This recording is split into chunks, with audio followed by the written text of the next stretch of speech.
Age of Unreason was released in May of last year as the first Bad Religion record since Christmas Songs all the way back in 2013.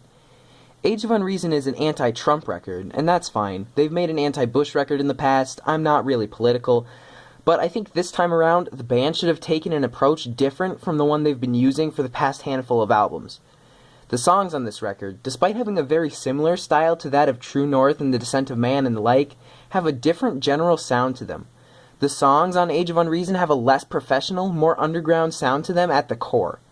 A lot of them have lyrics and melodies that would best be suited for campfire songs, and the producers should have recognized that when mixing the album.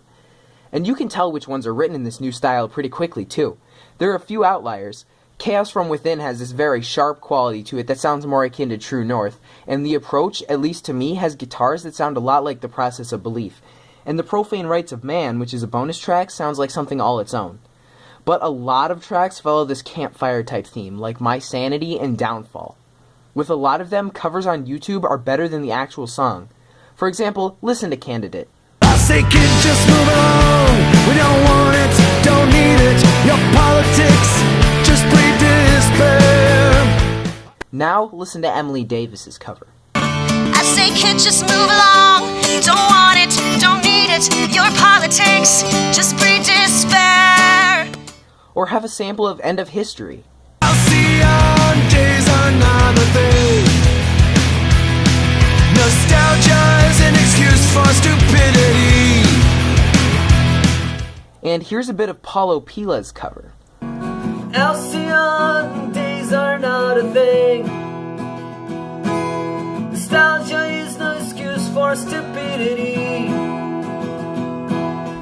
While the studio versions of these cuts don't really do anything for me, these acoustic covers are really fun to listen to.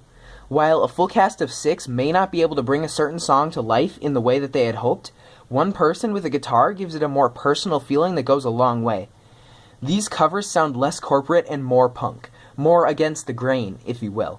This more personal feeling probably would have been the better choice for this record. While the album in particular personally didn't click with me, Age of Unreason and its covers serve as great examples of how sometimes less is more. Hopefully, the band can use this knowledge to make their next album the best it can be.